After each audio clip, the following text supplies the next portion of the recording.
Hello, everybody. I'm Paul Edwards. I'm one of the faculty co-directors of the Stanford Existential Risks Initiative and the director of the Science, Technology, and Society program at Stanford University. And it's a great pleasure to have my colleague Rose Gottemoeller with us. Rose is the Frank and Arthur Payne Distinguished Lecturer at the Center for International Security and Cooperation, where I also work. She was the Deputy Secretary General of NATO from 2016 until 2019, and she helped work on NATO's adaptation to new security challenges in Europe and the fight against terrorism. Before that, she was the Undersecretary for Arms Control and International Security at the U.S. Department of State, and while she was in her role as the Assistant Secretary of State for Arms Control, Verification, and Compliance, in 2009 and 10, she was the chief negotiator of the new Strategic Arms Reduction Treaty, that's called New START, the acronym, with the Russian Federation. So Rose has a long, long background in negotiations about nuclear weapons and nuclear war, and it's a great pleasure to have her with us today. Thank you. So Rose, we were going to start with some questions. And these are ones that have been prepared for us, but I encourage everybody to enter your own questions and comments into the chat. And if you have a question, please put it into the questions list. There's also a chat list where you can do other things, talk to each other. So let's start with this one. What are your thoughts about the international governance opportunities to mitigate nuclear risks? So how much power and influence do international governance systems like the UN and NATO currently have, and how might that develop in the future? Thank you very much, Paul, and thank you so much to all the listeners and viewers today. It is great to have you here, and I'm very glad that so many students are interested in these questions. They are important existential risk questions, and they need to be confronted not only at my age, but at your age as well. So I'm really delighted to be here to talk about this. You know, from the very dawn of the nuclear age, the UN was trying, and newly created UN, because the nuclear age dawned with Hiroshima and Nagasaki, of course, during World War II. And then afterwards, the UN, the United Nations, were created. And from the very outset, they were trying to grapple with nuclear weapons, because immediately it was recognized what an existential risk nuclear weapons could be. The difficulty was, at the time, the United States tried to put in place a system for international governance through the United Nations of the atom as a weapon of war, but also as a tool of peace for peaceful nuclear power plants and other peaceful uses of the atom. At the time, it's a long story, but of course, the US was the only one who had nuclear weapons at that point, and the Soviet Union was racing to get them. So in the end of the day, in the 1950s, the United Nations was not able to put in place any constraints on the atom. And in fact, what happened is both the United States and the Soviet Union tested the hydrogen bomb, which made the nuclear threat even more fearsome than it had been before. So that was I would say, a start, but it was not a very good start. In latter years, and particularly after the Cuban Missile Crisis, that scared the living daylights out of everyone when the Kennedy White House and the Khrushchev Kremlin almost came to the point of deciding on a nuclear exchange. I was in fourth grade myself and remember vividly being sent home from school by the nuns telling us all, there could be nuclear war tonight, you need to be with your parents. If you can imagine, we didn't have any idea what nuclear war was, but we knew it was going to be pretty terrible. So that did really shock both countries into going to the negotiating table. And one of the early results was the nonproliferation treaty, which was negotiated in the late 1960s and entered into force in 1972. It still is the heart and soul of how we seek to constrain the nuclear weapon as a weapon of war, but also to encourage the development of the atom for peaceful purposes, not only for nuclear power, but also for applications as in medicine, agriculture, industrial uses such as mining, etc. So the grand bargain of the NPT was that the nuclear states who had tested nuclear weapons when the NPT entered into force, China, US, France, UK, and Russia, would work to reduce and eliminate nuclear weapons over time. That's their commitment under Article 6 of the NPT, and get to zero, eventually get to zero. And the other states would help to prevent proliferation, but also work to develop the peaceful atom. And those three pillars of the NPT continue to be important, but they have led to some impatience, and particularly the performance of the nuclear weapon states in reducing and eliminating nuclear weapons has led to some impatience, and in particular, the nuclear ban treaty. Why don't I turn back to you, Paul, to ask some continuing questions? I don't want to do all the talking, but we should get around to talking about the nuclear ban treaty as well. Definitely. I just want to say, I'm also a child of the 1960s or 50s, really. 57 is when I was born, and I remember those same drills and, going under my desk in elementary school to get ready for a nuclear explosion, and nightmares that I had. I had continual kind of repeating nightmares about the possibility of nuclear war, and I'm grateful that today things are at least a little better. We have many fewer nuclear weapons than we once did. But maybe you could talk a little bit about that. So what's the state of play at this moment? We have, still many thousands of nuclear weapons. Who owns them? What are they thinking about doing with them? Why do they have them? Why do they want them? All right, very good point. And just one tiny vignette from that era. I was in third grade when I remember a drill in our school where we had to go out into the hallway and sit with our backs against the wall and put our heads between our knees and our hands over the top of our heads like this. And even in third grade, I thought to myself, what the heck good is this going to do if a nuclear weapon strikes this school? Even I, as a third grader, knew the terrible power of the atom, having grown up with Hiroshima and Nagasaki as part of my childhood, as part of the legacy of World War II. So yes, we are lucky today that the atom has receded. In terms of a weapon of war, it has been. World War II was the last time a nuclear weapon was used in conflict, and we need to keep it that way. But there's been impatience about the pace of reduction and elimination of nuclear weapons. But I actually think it's a good news story, because at the time after this arms race that the United States and Soviet Union launched in the 1950s, by the end of it in 1967, the United States had built about 32,000 warheads, if you can imagine. And the Soviet Union had built about 40,000 nuclear warheads. And in the intervening years since the late 1960s, we have reduced and eliminated nuclear warheads so that both the United States and Russia nowadays have about 4,000 nuclear warheads each total. It's still way too many. I don't argue with that. We need to continue to reduce and eliminate, but we have come down from 5 figures to 4 figures, and those numbers continue to reduce as both the United States and Russia continue to eliminate nuclear warheads unilaterally. So we need to keep that pace up, and we need to continue to negotiate about reducing and eliminating nuclear weapons. But there has been a proud history, I think, so far of getting rid of what I call the ash and trash of the Cold War. Now, that Yeah. said, there are nuclear weapons in the hands of those 3 other official states under the nonproliferation treaty. Both the UK and France have small nuclear arsenals, approximately 200 warheads each, not very large. And China also has a not very large nuclear arsenal. There's quite a bit of debate about exactly how many warheads they have. I'll just refer you to a report by the Department of Defense, the US Department of Defense last September, that estimated they have about 250 warheads. Now, the DPRK, North Korea, has developed its own illicit nuclear weapons program. They sought to withdraw from the nonproliferation treaty back in 1994, and they've steadily built up some nuclear warheads in an indigenous program ever since. We worry about Iran having a nuclear weapons program, but they have not yet started to build nuclear weapons.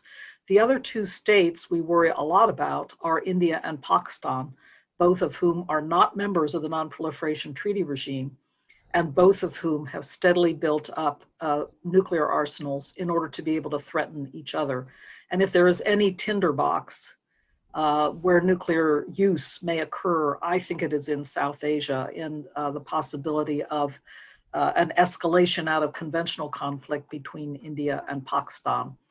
Israel never confirms nor denies that it has nuclear weapons, but there's quite a bit of literature out there about the Israeli program, and many of your students probably know about it. Mm-hmm. Yeah, and I would also mention that we do have one sort of success story, which is South Africa, which built nuclear weapons in the 1970s and 80s, and then dismantled them as the end of apartheid approached. And the motive for that was probably to keep nuclear weapons out of the hands of black people. So that's not really the best motive, but at least those weapons were dismantled and abandoned. Uh, we have, Also, Paul, let me just mention that in that period, so that was the early 90s, right? 1993, 1994. At about that same time, we were also addressing what happened with the breakup of the Soviet Union, when there were well over 1,000 nuclear missiles left on the territory of Ukraine and also mhm. Kazakhstan, and a smaller number left on the territory of Belarus. So I was working this problem for President Clinton back in the 1990s. We convinced each of those three countries to give up the nuclear weapons on their territories. I say that mindfully because they didn't actually own them. They didn't actually possess them. They had no means to command and control them. But in any event, they agreed to give up the nuclear weapons on their territory and become non-nuclear weapon states under the Non-Proliferation Treaty. So that also, I think, was a good example in the early 90s of addressing the problem of nuclear proliferation. Yeah. And a relatively small investment of money to keep paying some of those people and the Soviet nuclear weapons scientists who might have turned to black marketing some of their materials if we hadn't done that. So there's really a massive and very bipartisan success. It Let's was. see. I want to turn in a minute to audience questions that are starting to come in, but let me ask you about, we have two treaties, the Comprehensive Test Ban Treaty and the Treaty on the Prohibition of Nuclear Weapons, that are both not quite fully implemented yet. I want to hear what you think about and especially the Prohibition Treaty. I want to hear what you think about the future of those treaties.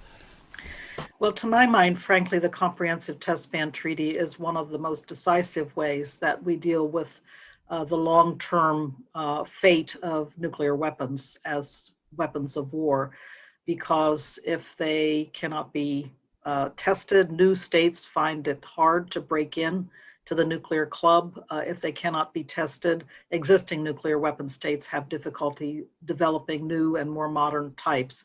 It is true, and the United States maintains this position, that through science-based stockpile stewardship, we can sustain and maintain a safe, secure, and effective arsenal for as long as nuclear weapons exist, but we cannot acquire and build new types, more effective types of nuclear warheads, and that is the official policy of the United States. I think the Comprehensive Test Ban is a good idea. The Comprehensive Test Ban Treaty is a good idea. And it is very controversial, however, in the United States, because many believe that we should maintain and sustain the ability to explosively test nuclear warheads going forward. That said, and the result is that the United States failed to ratify the treaty back in the 1990s during President Clinton's time in office, and it still hangs in kind of this uncertain state here in the United States that it has not been ratified by the president. The Senate has refused to give its advice and consent to ratification. But despite that, the Comprehensive Test Ban Treaty has continued to prepare for implementation through the Comprehensive Test Ban Treaty Organization, that's CTBTO in Vienna. And it is super impressive how they have put in place a wide-ranging network of seismic monitoring, infrasound monitoring. It's worldwide. everybody is participating in it. You'd be surprised. The Chinese, for example, sending in data from their seismic monitoring sites. Yes, of course, it's useful for things like earthquake detection and that type of thing. So people in these countries see a dual use, but it is also very important for ensuring that surprise nuclear testing is not going on around the world. So I don't want to leave people with the impression that because the CTBT isn't entered into force, nothing is being done. In fact, the CTBTO has really been effective in preparing the way for it finally to enter into force and giving us good data today to use in various ways. Now, the ban treaty came about out of, and I mentioned it when I was talking about the NPT, a certain frustration developing among a number of countries saying, why, and also non-governmental communities saying, why aren't the nuclear weapon states moving faster? Why aren't the United States and Russia moving faster? Let us create a treaty that will actually ban nuclear weapons as a matter of international law, making them illegal. And therefore, that will add additional impetus to the NPT. It was always said that this treaty was not meant to undermine the NPT, but to add additional impetus, an additional push to get the nuclear weapon states to move faster on reducing and eliminating nuclear weapons. As a matter of US policy, and I still, as a personal matter, don't really agree with the ban treaty because I do worry that it undermines the NPT. In my view, we should redouble our efforts to push forward with the tools that are available to us in the NPT system. But the treaty is now entered into force. It has 50 ratifications. It was 2 days after Joe Biden took the oath of office this past January that the so-called nuclear ban treaty, the TPNW, entered into force. And so now I think it's really important that we work together, the NPT community and the ban community work together to do everything we can to redouble efforts, again, to reduce and eliminate nuclear weapons. And the two communities should really be working closely together as we come up to a review conference of the nonproliferation treaty later this year. I think having the two pushing together will be very helpful, particularly as we hope, and President Biden spoke to President Putin about this last Tuesday. It's high time that Russia and the United States get back to the negotiating table to talk about negotiating a follow-on to the New START treaty. So having the NPT community and the ban community working together to encourage Russia and the United States to move forward and really, helping to define the importance of such negotiations, I think is really, really helpful. So we need to work together nowadays. Great. Let me just kind of to add to the conversation myself. Let me just say one or two things to our audience here, because many people here are interested in artificial intelligence and other things related to future technologies. One of the reasons that the CTBT is so potent is that we have these technical means to detect nuclear weapons tests. And we also have the means to simulate nuclear explosions, so that what we do now, in the United States at least, is that we test only the high explosive components of nuclear weapons as actual live explosions, and we never test the nuclear pieces of those bombs. So that's been one great way that we have kept out of the business of nuclear testing ourselves.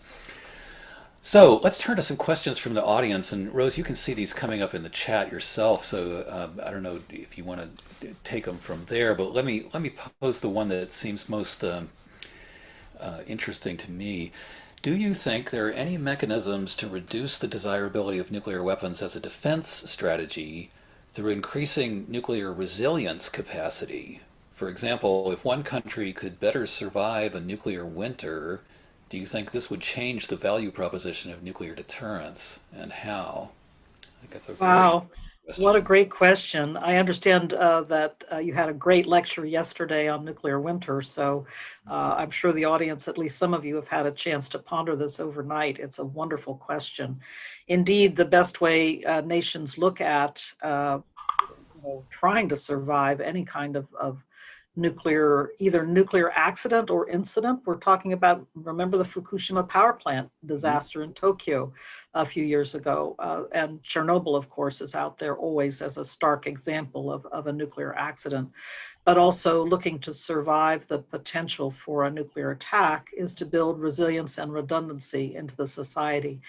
You know, we worked pretty hard on this. I was working at Rand Corporation in the 1980s, as actually at the time the Cold War was winding down, but still at that point, it was the time of Ronald Reagan's evil empire. The United States was building up. And one of the things we were reacting to was what we at the time comprehended as the Soviet doctrine of nuclear warfighting. And so we did everything we could as a nation. The United States invested a lot in further resilience in developing hardened facilities, for example, for the government in case there should be a nuclear attack on Washington. These facilities still exist. But the more I work these questions of government resilience and being able to continue to operate after a nuclear war had, a nuclear exchange had taken place, a nuclear war had begun, the more I recognized, and frankly, the entire community recognized, that you could pile dollar after dollar on top of this problem and not, in the end of the day, by yourself the resilience that would give you a decisive advantage against a determined nuclear warfighter. So I think the question is really a great one. But I, in fact, do not think that anyone on the globe will have resilience against nuclear winter because of the profound effects on agriculture and food production, first and foremost.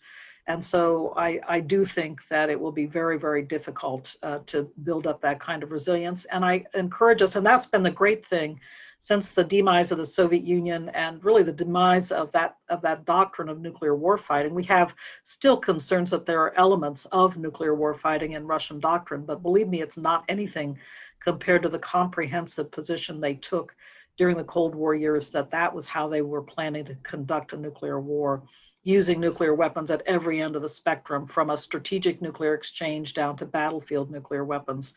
And nowadays we do not see that. And there's really been an attempt, I think, across the nuclear weapon states to focus on the stability of first strike deterrent forces. We and the Russians have have systems on very high alert, poised to strike each other, but we both understand that neither side can get off a disarming first strike because the other is poised to launch on warning in the midst of such a first strike. And then we also put a lot of emphasis on second strike retaliatory forces having enough weapons available to retaliate if need be. This is all, of course, dreadful and theoretical, but that is the basis upon which stability, nuclear stability, rests today. And to my mind, it is a pretty stable deterrence at the moment, at least between the United States and Russia.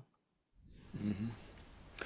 Yeah, for those of you who didn't see Alan Robock's talk on nuclear winter yesterday, he essentially said that any large-scale exchange between the U.S. and Russia would result in a nuclear winter that would be catastrophic, potentially lasting 5 years or more, and would put at least winter temperatures into sub-freezing range all over the entire world.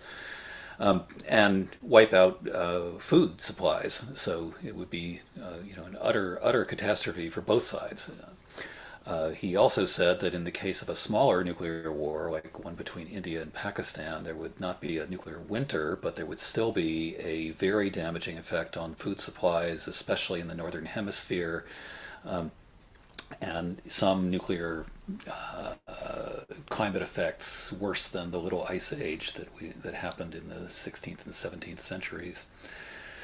Let's look at another question here from our audience.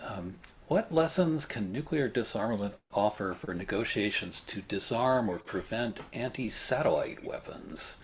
Proposed treaties are stuck in limbo, partly because the U.S. doubts that they would be used in good faith.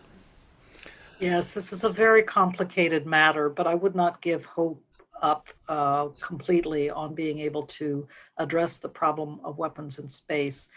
The concern that the United States have, I share this concern, it's official policy, but one man's maintenance satellite, a satellite that is equipped to, go up into space and it's equipped with arms so that it can, grab a satellite, perhaps bring it into a maintenance bay, perhaps effect the necessary repairs and put it back out in orbit again. One man's maintenance satellite is another man's weapon. That very same maintenance capability could be used to grab somebody else's satellite, bring it into a so-called maintenance bay and crush it.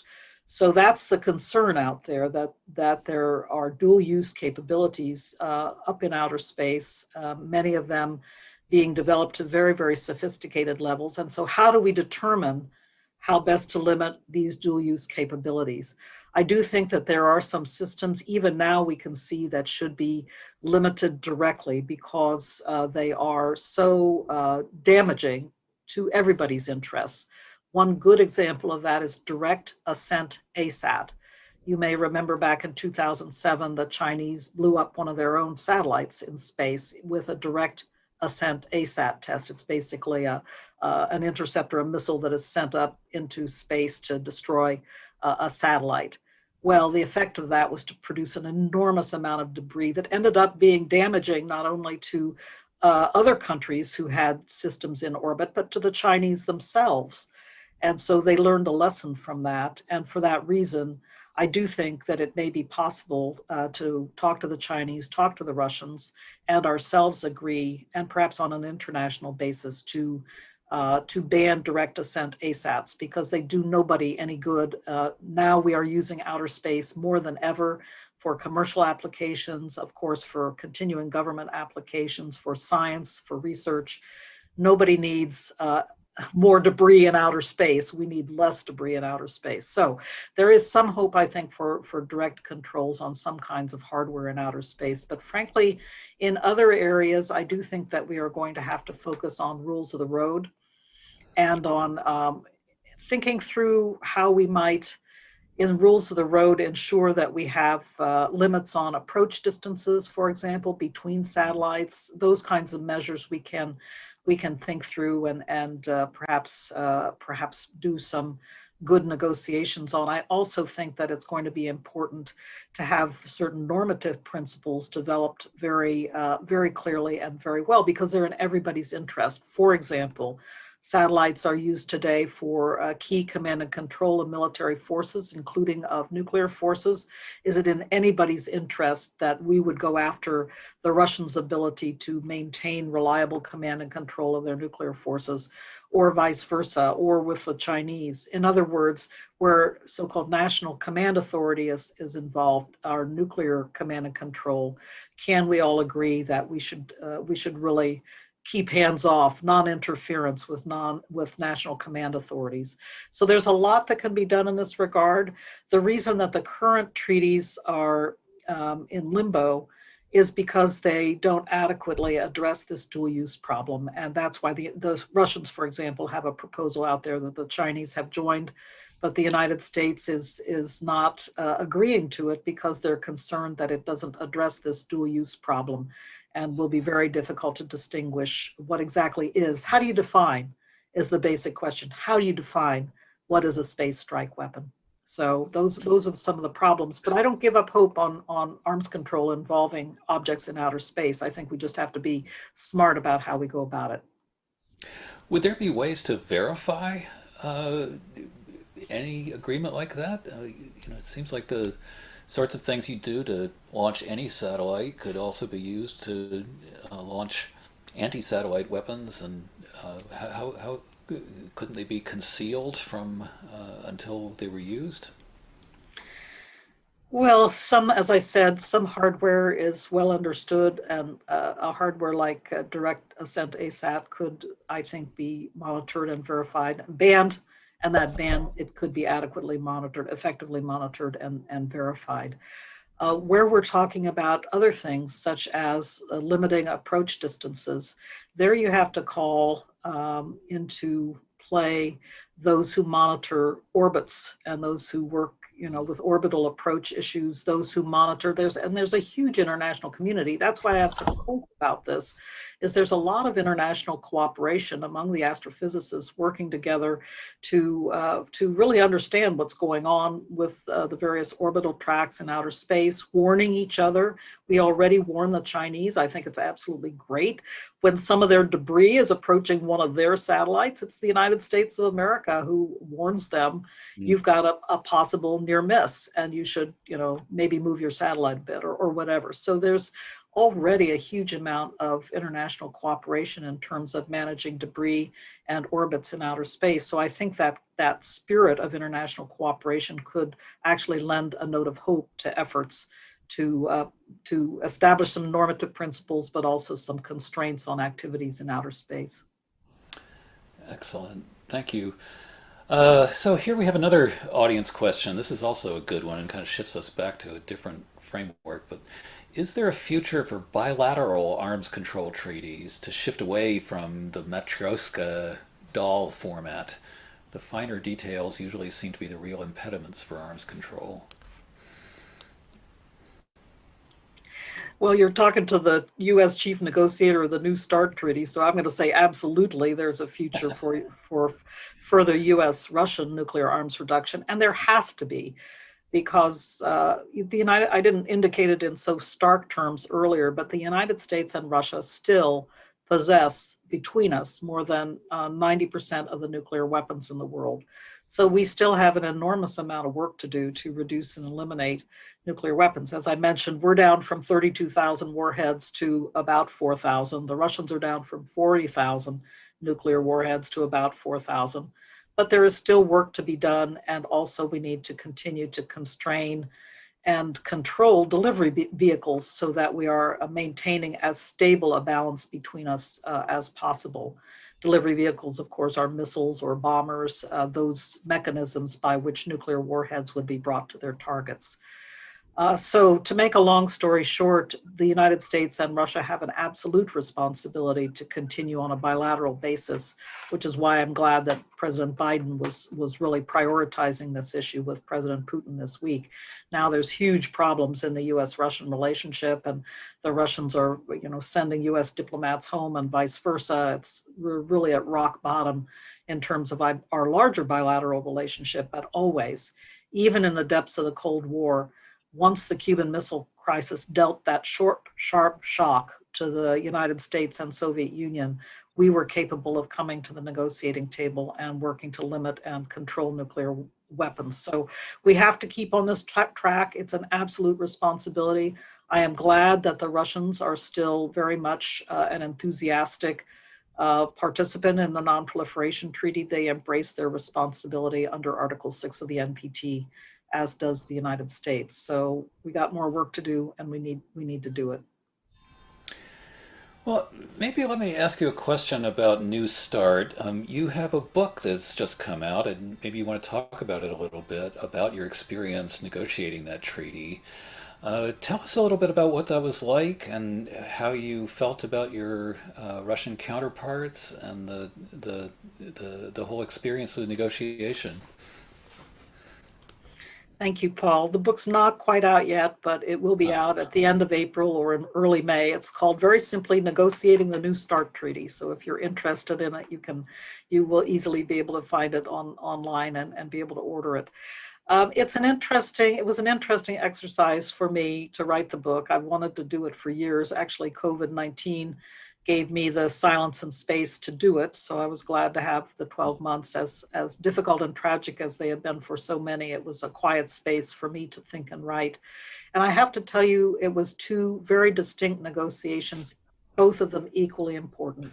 The first was the negotiation with the Russian Federation, which extended about 1 year from April 2009 to April 2010 to actually finish the treaty. And President Obama and then President Medvedev, remember him? He was president for a little while of the Russian Federation. They signed the New START Treaty on April 8th of 2010 in Prague. So that was the first negotiation. But the second and equally important negotiation was with the United States Senate to gain their advice and consent to ratification of the treaty. And it was a lot of heavy lifting. My theory from the very beginning, and first of all, I'm very firm on this. This is a constitutional duty of the Senate to give advice and consent to treaties. The president negotiates the treaties. the president actually ratifies the treaties so they can be entered into force. That's a detail that's not quite understood, but the Senate gives its advice and consent to ratification. And if the Senate's going to continue to duck this responsibility, I think we're going to be in a world of hurt. And it's not only with regard to nuclear arms control treaties, where they seem to have a special allergy, but all kinds of trade treaties, commercial treaties, natural resources treaties. We need to be able to get treaties across the finish line. The Senate has got to embrace this constitutional responsibility again. So when I came into this process of negotiating with the Senate over their advice and consent, I had two very important assumptions. One was that they would fulfill their constitutional duty if they had the opportunity to ask every question and to learn everything they wanted to learn about the New START treaty. So, and my second assumption was, and this is a little bit difficult nowadays, but that they would be given the freedom to vote their conscience by the Senate leadership. And that is very important. They were not held to a strict party line vote. They were allowed to vote their conscience. And I think that that too is something that we need to reflect on as a nation, that senators, they were elected for a good reason. Theoretically, they're smart people and take their responsibilities as senators very strongly. So they need to be able to vote their conscience on important matters. So long story short, they were allowed to vote their conscience on New START. And we spent another 9 months answering all their questions. I answered, not me personally, but the entire US government, over 1,000 questions for the record. We had 22 official hearings and briefings and countless informal hearings or informal meetings and discussions with senators and their staffs. We camped on Capitol Hill for a full month before the ratification vote on December 22nd of 2010. And it was the right thing to do. It was a lot of hard work, but I do believe that that kind of effort to provide senators all the information they need to vote their conscience, that is key and critical to a proper process of advice and consent in our Senate. Sorry to go on so long about this. I didn't really talk about the Russians at all, but I just wanted to really underscore how strongly I feel about the need for the Senate to resume its responsibility in this regard and not just push all these treaties away and say, no, we're not going to ratify anything or not going to give advice and consent to ratification. Mm-hmm. Mm-hmm. Well, so here's a really difficult question. This conference is about a long-term risk, and many of these things are because they involve politics. They're negotiated on a short-term basis, in the sense that senators, for example, have 6-year terms, and what they want is to be able to go back to their constituents after 6 years and say, I accomplished this or that. But if anything that doesn't they can't promote as an achievement after that period is of less interest to them. So one example, the kinds of things you were just talking about, climate treaties are impossible to ratify in the current Senate because they, even if all the senators agreed that they were a good idea, they would not be able to show results in the near term because this is a long-term difficult problem. So the question from the audience here is, can you see any new institutions that are capable of really considering the long-term, multiple generation issues that are involved with nuclear weapons or any other kind of long-term risk? That is an extremely thoughtful question. And let me just say, having been in the nuclear arms business for a long time, I started. The first strategic arms limitation treaty was negotiated and entered into force in 1972 when I was an undergraduate at Georgetown. And I went to work at the Rand Corporation half a dozen years later, and my first job was to help my boss write a book on that first treaty called SALT, the Strategic Arms Limitation Agreement. It was not a strict treaty. So I've been watching this set of issues since the late 1970s and working on them actively throughout my career. what I see is actually a long accumulation of joint experience in the nuclear arms reduction and limitation arena that has produced a pretty strong consensus on the part of the United States and Russia that we need to continue to reduce and eliminate these weapons and continue along that way. So I just wanted to make that point, that even if a senator's term in office may only be 6 years, and some of them are reelected several times, it is, as long as the trajectory is a positive one for any arena of policy, you do acquire and establish policy over time and precedents over time that accumulate.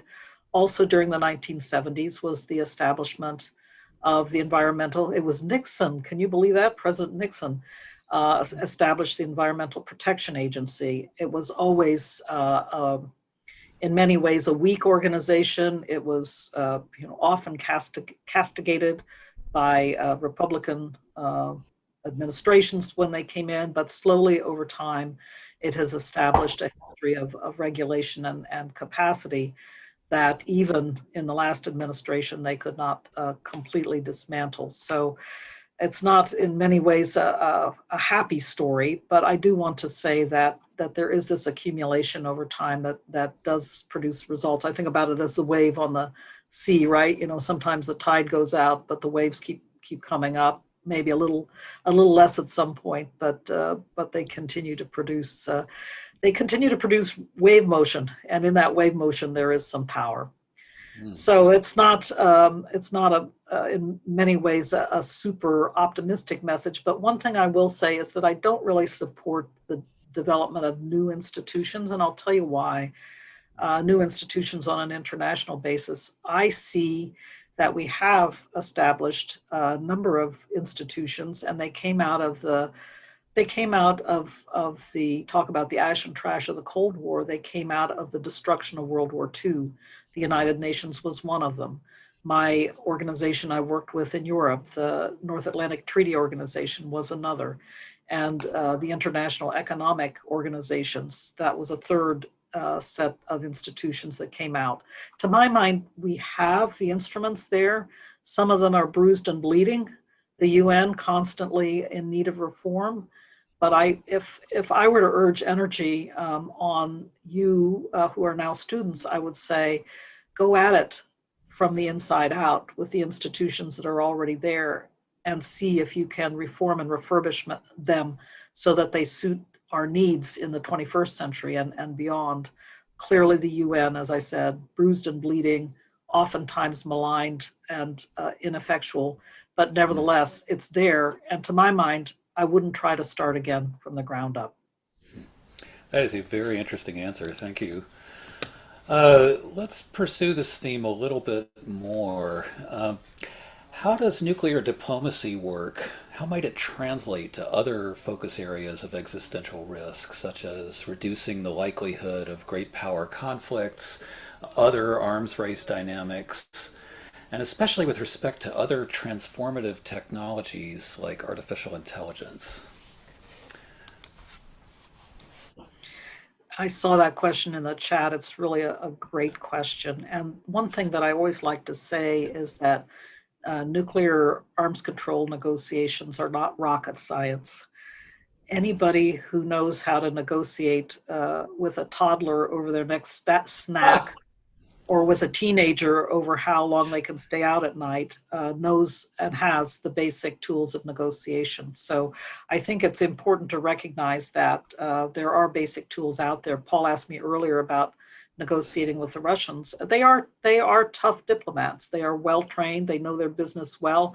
They very well know how to try to knock you off balance and to get what they need at the negotiating tables. But all of these are tools and games of negotiation that can be well understood and thought through in advance. So my view at the negotiating table in Geneva with the Russians is if they're going to try to knock me off balance, well, two can play at that game. I'll think about ways to knock them off balance as well. These are tried and true methods. And I think the main thing is to understand your opponent well, and that means understanding where his interests lie, because you're never going to get to yes at a negotiating table unless there is a mutual understanding of national interests and then a developed understanding of where those national interests intersect, where they become mutual.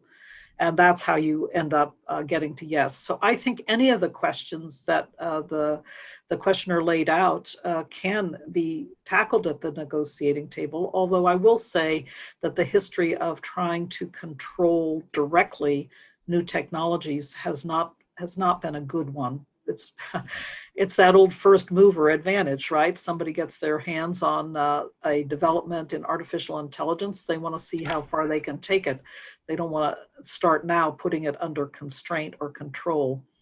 And so as long as with a number of the emerging and disruptive technologies that are out there, and you've probably been discussing in the last 2 days, there's always going to be that effort to try to drive for advantage first, to see what can be made of the technologies, indeed, both as weapons of war, but also as instruments of commercial or economic development as well.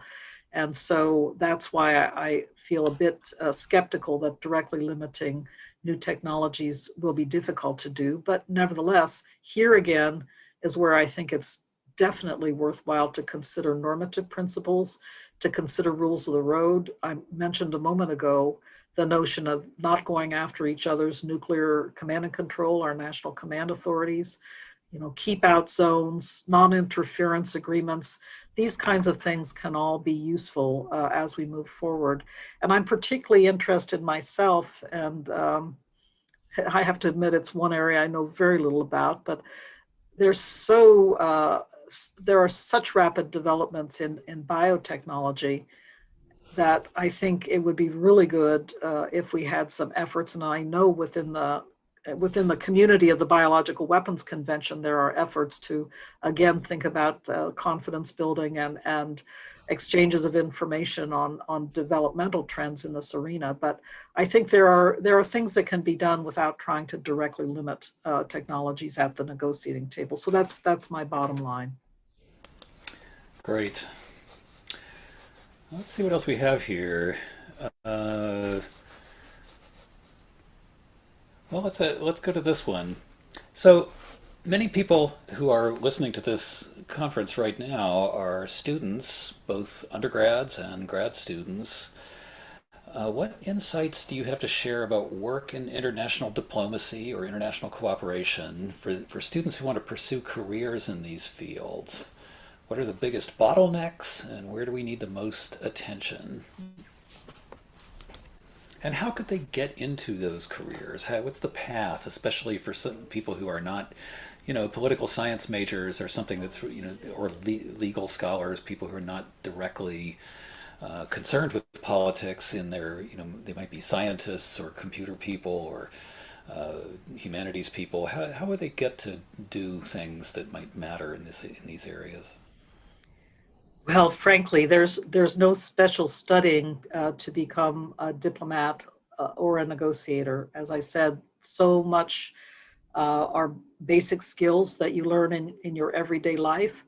Of course, it's necessary to be well educated, to have that background of being to good schools and universities, so you understand how to put the information together and analyze it and use it best. But I like to tell this little vignette. People were always saying to me as we were starting on the New START treaty negotiations, where are you going to get your negotiators from? It's been a good 20 years since we had a big nuclear arms control negotiation, the so-called START 1 negotiation that took place in the early 1990s. Where are you going to get your negotiators from? Everybody's retired. I didn't worry, because the Defense Department and the intelligence community sent to Geneva to work with me Air Force officers or naval officers, people who had been, down in the silos with the ICBMs, the intercontinental ballistic missiles, or out on submarines with the nuclear submarine launched missiles. They understood the weapon systems inside and out. And they spoke, in that way, they spoke the same technical language as their Russian counterparts, although they didn't speak the actual same language. But when the interpreters were there to help them out, in fact, they spoke the same technical language. And they turned out to be the best natural negotiators I have ever seen. So to make a long story short, it's not the negotiation you have to learn about. You have to, as I said, pay attention to what the interests of your counterpart are at the negotiating table, but the basic preparation is the preparation that you make every day in your process of education. And frankly, I welcome all comers to get into the fields of diplomacy because I think the more variety we have, the better. Now, as to the basic question, it depends on where you are in the world. In the United States of America, we are lucky to have what I call the revolving door system, and I took advantage of it throughout my career. I worked for the RAND Corporation, a think tank, for many years in the 70s and 80s. And when President Clinton came into office, I was lucky to be chosen to go work in his White House. So I was picked up from this non-governmental organization, this think tank RAND, and brought into government. I worked for President Clinton for 5 out of the 8 years he was in office. And when his term was finished, I went and worked for the Carnegie Endowment, including for 3 years as director of the Carnegie Moscow Center until President Obama and Secretary of State, then Secretary of State Hillary Clinton, invited me to come into the Obama administration to be the chief negotiator for the New START Treaty. So that's what I call our revolving door system. And it's a great system I think, for Americans, because it allows you to get some good experience working in a think tank or perhaps being in academia, teaching at a university, and then being selected to go and work inside government for a while. And it's also possible not only to go in as a political appointee, but to be directly recruited, of course, to work in a government agency. It's a little bit more difficult abroad, and I've heard many complaints over the years from my foreign counterparts who envy our revolving door system. Oftentimes, if you're growing up in Europe or in Asia, if you want to become a diplomat, you enter into the Ministry of Foreign Affairs system, and then you spend your career there. It's much more difficult to come and go from your basic career choice. But I do hope that will loosen up a bit. I welcome seeing the number of applicants that come into Stanford, for example, from ministries of foreign affairs around the world, where they are actually young diplomats are given the opportunity to come and do their master's degrees at a university for a couple of years. I think that's a great step, and I think that there should be many more opportunities of that kind internationally. Well, I think you also gave us a tip earlier without really meaning to, which is have kids early so you can have the experience of negotiating with toddlers and teenagers. And that's definitely, I have an 18-year-old here, and I can tell you that is totally true. Let's see, we have time for maybe one more question. Uh, I'm looking at two that one would be, I'm gonna, let's see. Let's go with this one. Why is nuclear disarmament still a debate during the era of accessible information technology? If consensus to disarm is high, what are the difficulties of enforcing regulation? That is an absolutely great question, and I just taught a course at Stanford on that issue during winter quarter, which is, in fact, we have much better ability nowadays because of ubiquitous sensing that is emerging through the information revolution. We have much better ability to implement arms control treaties, effectively monitor and verify them, ensure that countries aren't cheating. So I think that is a really good point. But the debate about nuclear disarmament comes from the communities that still believe there is some inherent worth in nuclear weapons as an instrument of war. And there are still people out there like that, not only in the United States of America, but in Russia and also in places like India and Pakistan, whereas I mentioned a while ago, I am concerned that that's where nuclear conflict could actually escalate out of a conventional crisis. So there's no consensus that we should get rid of nuclear weapons, unfortunately, but there is a community, as I said, in the NPT, which is a treaty that most countries of the world are now signed up to. The outliers, DPRK, the South Asian states, Israel, are relatively few. So I think we need to continue to try to build up consensus in every way we can in that community, but also to, I think, make clearer the fact that emerging and disruptive technologies, to my mind, are making it less and less likely that nuclear escalation will occur in future, because effectively warfare and conflict is taking place in a different realm. It's taking place in this realm that we sometimes call the gray areas, and getting to the point of nuclear escalation. We do worry that it could mean these kinds of gray area conflicts could escalate without warning, but I think it also means that we could actually be stuck in the gray area and never get to nuclear escalation, and we need to try to keep it that way.